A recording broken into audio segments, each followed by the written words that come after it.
Good morning, baseball. It is your boy NMR Sports here, coming back at you with another episode of Good Morning Baseball, where sometimes we only talk about this man, but for the most part, we talk about everything that happened yesterday around the MLB. There were so many cool things that happened yesterday. Obviously, my boy Shohei Ohtani, you probably saw in the thumbnail. We'll get to that in just a moment. The Cardinals got swept by the Padres. The Twins are the worst team in baseball. What's new? The Dodgers lineup looks disgusting. There's all sorts of different things to talk about. So let's get right into it and start talking about baseball. But first, if you do enjoy the content, be sure to hit that subscribe button and turn on post notifications so you know when these episodes go live. You don't have to see it on my Instagram or Twitter. And be sure to leave a like on this video and comment something down below. How's your team doing? Is your team's record good? Who's your favorite player? Things like that. Let me know. I want to have some more baseball conversations with you guys in the comment section. I also got my Twitch and my Discord in the description. You can check those out as well. Also, drop me a follow on TikTok. Why not, man? NMR Sports on TikTok. I'll see you guys over there.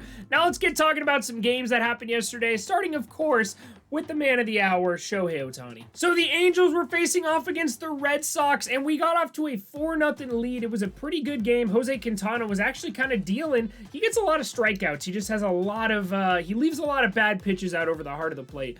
But it was a 4-0 ball game. We ended up blowing the lead after a Rafael Devers home run. I can't remember who else homered in this one. Anyways, it was a 5-4 ball game going into the 9th inning with Matt Barnes on the mound. Matt Barnes has been one of the best closers in baseball the entire season. He has an ERA under 2. He's been lights out pretty much every game he's been in. Even 2 nights ago, I watched him pitch a lights out 9th inning. The Angels couldn't even touch him, including Mike Trout.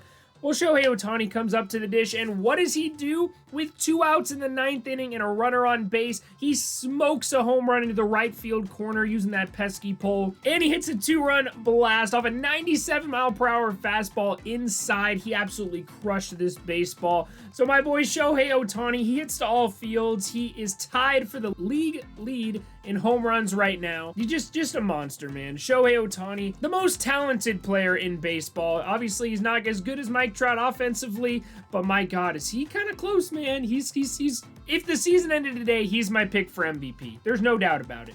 He has tied for the most home runs in the MLB. He has been a dominant pitcher on the mound. He's just great. He's even playing right field and left field now. There's no flaws in his game whatsoever, man. He is just so good. And if you guys aren't on the Shohei Ohtani bandwagon yet, you need to be. Hop on it now. He is the most talented player in all of baseball, and it's not really close. So the Angels go on to win by a score of 6-5 in the 9th inning there. Very, very close to dropping getting swept by the Red Sox, but they avoid the sweep with that Shohei Ohtani blast. So good for the Angels, finally getting back in the win column. We just had a very tough stretch of games where we faced off against the Dodgers, Astros, and Red Sox. So it'll be nice to go have a homestand now and hopefully get back on the wagon, started a little win streak going for us, get above 500 once again. Now, the Angels have been pretty bad, I will admit, but they're at least not as bad as this next team we're going to talk about, and that is the Minnesota Twins. I'm so sorry that I keep bringing this up, man, but the Twins are so bad. They are 13-25 on the season right now. They are absolutely terrible, and yesterday it looked like they were going to go on a little win streak. They won 2 days ago. It looked like they were going to win yesterday. Andrelton Simmons tied the game up with a 2-run homer in the 8th inning, and it looked really good for the Twins. Unfortunately, in the 9th inning, they would give up 1 run, and they could not come back in the bottom of the 9th, so they end up dropping the game by 1 run after Andrelton Simmons tied it up in the 8th. It really looked good for the Twins. I thought they were going to win 2 in a row for the first time in forever, but unfortunately, no. They lose another one to the Oakland A's. That Oakland A's team can really fight, man. They got a lot of speedy guys on that team. Their offense has been very good with Matt Olson heating up a lot, and their pitching staff has been good enough, especially their bullpen. Chris Bassett had to start in this one. While he didn't have an amazing start, their bullpen came in behind him and pitched very, very well. So, very good game over there in Minnesota, but unfortunately, the Twins lose their 25th game of the season. They are 13-25. That is the worst record in all of baseball. Now, Kenta Maeda actually had the start for the Twins in this one, and after a Cy Young caliber campaign last year where he looked like the ace of this rotation, he's been terrible this year. He looks absolutely awful. He has an opponents have a 457 slugging percentage against him, so they're absolutely raking the ball off of him.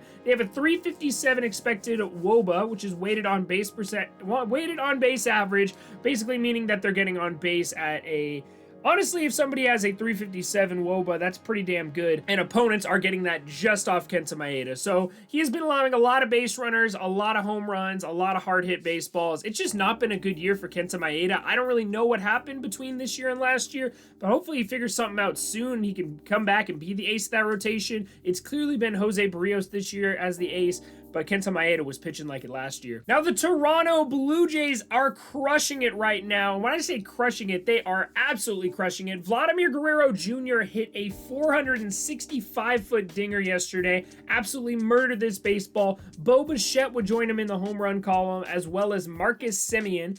And against the Phillies, they actually had somebody going up against them. His name's Nick Matone. I assume it's Matone. This man had played in 25 career games starting this season. It's his first year, his rookie year. And he actually hit his first career home run last night. And then he doubled it and hit his second career home run in the same game. So after going 24 games without a single home run, he hits his first 2 in the same game. So shout out to Nick Matone in the 9-hole over there, hitting 2 home runs for the Phillies. Unfortunately, it wasn't enough to get the W in this one. The Blue Jays would go on to win by a score of 10-8. And Vladimir Guerrero Jr. hit his 11th home run yesterday, so that is 1 away from tied for the league lead. I cannot say those 2 words. Anyways, Vladimir Guerrero definitely looking like an MVP candidate, I will admit. Now that Buxton's down and Trout's kind of struggling, he's kind of getting into that conversation. I'd say he and Shohei Ohtani would be the American League frontrunners at the moment, but last time I said that about Trout and Buxton, I kind of jinxed them, so fingers crossed. I can't jinx Shohei. I can't do it. He's too good for that. Now let's talk about the Cincinnati Reds, who were facing off against the Colorado Rockies yesterday in Coors Field. And you know anything can happen in Coors Field. Yesterday, Antonio Senzatella, starting for the Rockies, pitched a pretty damn good start. Not a lot of strikeout numbers or anything. I think he only had 3 strikeouts in this one, but he made it through 7 innings pitched, only allowing 1 earned run. Unfortunately, down by a 6-1 deficit in the 8th inning, the Cincinnati Reds would actually come back against the Rockies bullpen, putting up 4 in the 8th and 2 in the 9th in order to beat them by a score of 7-6. So the Reds absolutely masterful comeback yesterday against them. Really unfortunate for Antonio Senzatella. He, I don't know if, I guess you could consider that getting DeGrommed, giving up 6 earned runs the bullpen did behind him. They used 5 different relievers, and only one of them got more than 1 out, and that was Michael Givens, and he ended up blowing the save technically. So yeah, just a terrible bullpen outing there in Colorado, but the Reds offense, man, it can't be stopped. They're currently sitting at 500, so it's definitely possible for them to win the NL Central. I kind of picked them to be 3rd place or so, and I kind of think that's where they're going to sit the rest of the season. So a lot of clutch hits in this one for the Cincinnati Reds. They improved to 500. Unfortunately, the Colorado Rockies blow another one. Their offense is pretty good, and their starting pitching's actually been pretty decent this year. It's just that bullpen is awful, man. God, that is disgusting. Not even a single one of them pitched a full inning. They only got 1 out apiece, and then Michael Givens, like I said, got 2, so very tough outing there. Sucks for Antonio Senzatella not getting that W for him, but you know, you win some, you lose some. Now, the Los Angeles Dodgers were facing off against the Miami Marlins yesterday, and pretty interesting game in this one. They didn't lose to the Marlins, per se. I would say they lost to Adam Duvall. Adam Duvall hit a 3-run homer, which was good for all 3 of the runs that were scored in this one for the Marlins. He also threw out a runner at home plate, which ended up saving the game as well. So Adam Duvall having an absolute game over there in Los Angeles. Unfortunately, the Dodgers lineup couldn't put up more than 1 run in this one. But when you look at their lineup, it's not very surprising. There are really very few notable names in this lineup right now. Mookie Betts was starting, Max Muncy was starting, Gavin Lux was starting. Other than that, it was pretty much all rookies and random, I'll just read the names to you here. Mookie Betts, Max Muncy, Justin Turner, Matt Beattie is in their 4-hole right now. That's how hurt they are. They have Cody Bellinger out. They have Corey Seager out. I can't believe we didn't see Albert Pujols in this game, man. Honestly, I guess he's not with the team yet, but Matt Beattie in the 4-hole, Gavin Lux in the 5. Don't even know who Rayleigh is. Sheldon Noose in the 7. Austin Barnes in the 8th, and who even is Nelson, bro? I do not know what the Dodgers... Jimmy Nelson.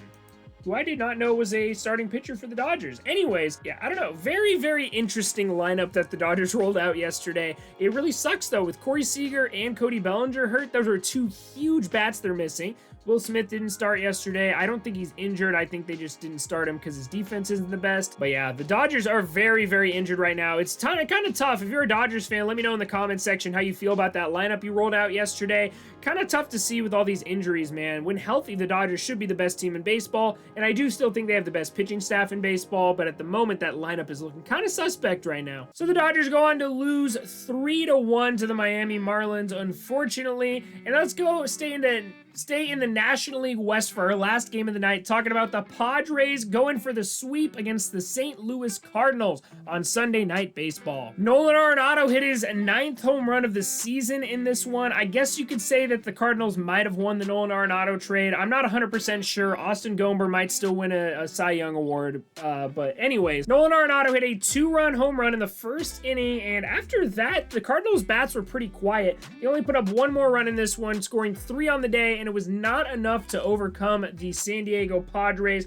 winning by a score of 5-3. The Padres lineup looking very, very good right now, and their bullpen was dominant when they came in right there. Dinelson Lamet pitched out of the bullpen in this one, which is kind of interesting. He's obviously a starter, but they're kind of working him back up from an injury. Craig Stammen pitched really well in this one. Some guy named Austin Adams pitched well in this one. Emilio Pagan, we all know, is a stud. And then, of course, Mark Melancon coming in and getting the save, his 14th on the season. So Mark Melancon, I honestly am kind of surprised he's the closer over there. I feel like they had some better options, but he has been very, very good, especially after last year looking very good in the postseason with the Braves. Now he looks very, very good with the Padres. So that was a clutch pickup for them this year. Mark Melancon looking very good at the back of that bullpen. And the rest of their lineup, this is a very well-built team, the San Diego Padres are. If they get hot, it's honestly going to come down to who gets hot in the postseason. If the Padres are hot and the Dodgers are cold, the Padres could definitely win a World Series. Same thing with the Mets, same thing with the Braves, same thing with the White Sox, the Yankees. It's all going to come down to who has the hot hand going into the postseason, and it's going to be a very, very exciting October this year. So the Padres get the sweep of the Cardinals, and that is going to do it for us today here at Good Morning Baseball. Thank you guys so much for watching. I appreciate each and every one of you. Be sure to hit that subscribe button if you want to see more of this type of content. We do this every single day. I'm starting to do them more in the afternoons and the mornings, but I'll try to start getting them out in the mornings for you guys. I appreciate everyone who watched. Be sure to leave a like, and I'll see you guys all in the next one. Y'all have a great rest of your day.